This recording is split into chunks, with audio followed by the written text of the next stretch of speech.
We're loving having your company here for finals day at the Rip Curl Pro Bells Beach. Mick Fanning into the final. He'll be up against one of the two gentlemen that have just hit the lineup in Semi 2. And it is going to be a difficult draw for Mick, no matter who he faces. Has beaten him every single time. So Medina's got to overcome this guy. And he's taking off on the first wave here, loading up with a lot of speed.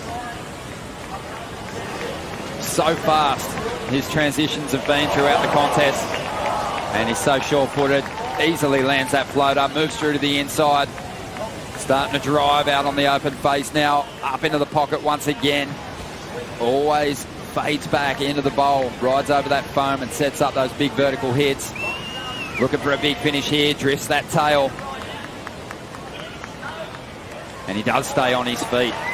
So a decent start for Italo. So balanced. And so he is very comfortable going and facing the opposite direction, very similar to what we see from Italo. We saw it in his final, just the last heat where he rode his wave switch foot. Right here, little stumble there, but somehow he accelerates and gets back to the open face. It's so amazing for him to be able to do that. He's so quick to get that board accelerating. So helpful, too. I mean, he can literally be stumbling out of a turn and then he's straight back in up to top speed. Semi-disjointed on this wave, but he does complete it. He gets everything done. So it's going to be an okay number for Italo. Probably in the good range. And this wave looks beautiful. Look at the crease in the middle of it. It's doubling up. Fades back on that bottom turn. We always see him do that here. Climbs up into this first section. Adjusts well to get a solid hit in. Up into the pocket once again. On top of the lip this time. He throws down that backhand snap. And now he's just hanging back, waiting for this wall to do its thing. And here we go. Here's the big finish. Whammo! Absolutely clouts the closeout. A little bit more dynamic at the end, but maybe on those first couple of sections didn't tee off the way he would have liked. I don't know. I feel like Gabriel's going to get the better of the first exchange here. I mean, you can see the number come in for Italo.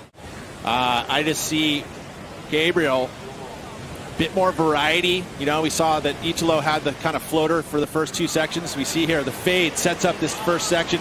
Had to deal with the whitewater and actually kind of had to just poke the board there. But this section, very nice, goes upside down, gets the fins releasing in the lip.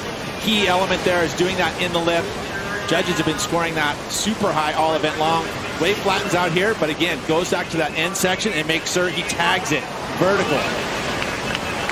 Did he wash too much speed off on this fade, Pete? It could have been. You know, again, he's been doing that. Look, he literally just comes all the way back to it, and he sets it up, and that's probably too much of a fade because right here, you see he had to make the adjustment and lost some speed. But this section didn't miss it at all, did he? Just tags it.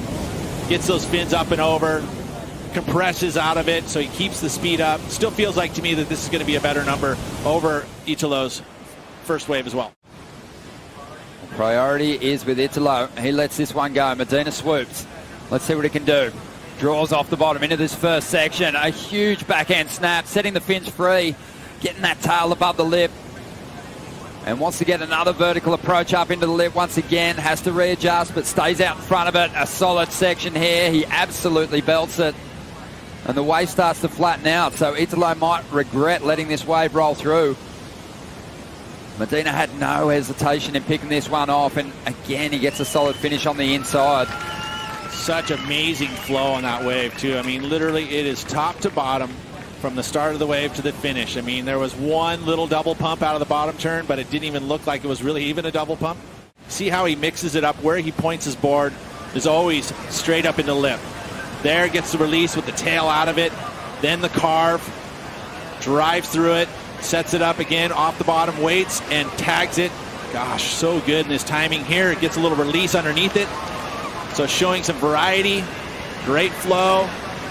As this wave loads up again through this inside, this is going to be the best number of the heat right here. And I think you're right. I think a bit of an error by Italo with that priority to let that wave go and no more waves out the back. So lead's going to go to Gabriel. We'll have a look on the outside here. Medina having a look at it. Not much he can do there because Italo does have that priority and he opts to use it. Draws off the bottom, big section. Hangs onto that move and this time gets his timing right and belts it. Setting up this inside. We've seen him turn in big numbers with just a couple of huge turns. That's what he's going to have to do here. He's going to drive up into this pocket. Gets there nice and early, rides out of that move. And he's had some great celebrations. There's another. He's having a ball, isn't he? I mean, but look at this first section. Bang. Does well, but look at this one. This is the better one. As he goes straight up right there, that's the backhand advantage, is you can go mid-face, and then right in the apex of the peak, you can just go that much more vertical. And look at how steep this section is. That's where you can go early to produce that 9 on that last wave and take the lead when she knows that there's so much pressure there. She did not buckle. A rock-solid performance from the 16-year-old through the contest as well. You can see that wind picking up just a little bit. No dramas for Italo, though. Still finding some clean face as he drives up into the lip. He's trying to get rid of a 6.33. It looks like he's surfing him fast forward. So much momentum. Looks over his shoulder for a moment, then focuses back on this end section. Gets another hit in. And again, pumps the fist. Well, you think about the comparisons here. Let's go to that first exchange. You'd have to say that this wave right there in that same kind of zone, you know, if he does lift it, it won't be by a huge number or huge margin. He's on those Timmy Pattersons, which he's been, you know, his biggest successes are coming off of riding these boards. So solid under his feet. You remember there was the floater maneuvers that got him the 6.33. These are more carving, snapping maneuvers. You talk about the fact that he was in fast forward. He is. He's looking so quick down the line, through his bottom turns, through his top turns especially. I mean, he accelerates through turns, and it looks like he is going to improve. Did he do enough? No, he didn't. And there's just a couple of little errors. You know, and he felt like it was almost a mistake by not waiting on for that next wave, but it ended up being probably the best opportunity. But that little stickiness there on the best move. Again, the carve here, and realizing at this point this wave flattened out in a big way. Not a lot of scoring potential when the wave is not vertical face like that.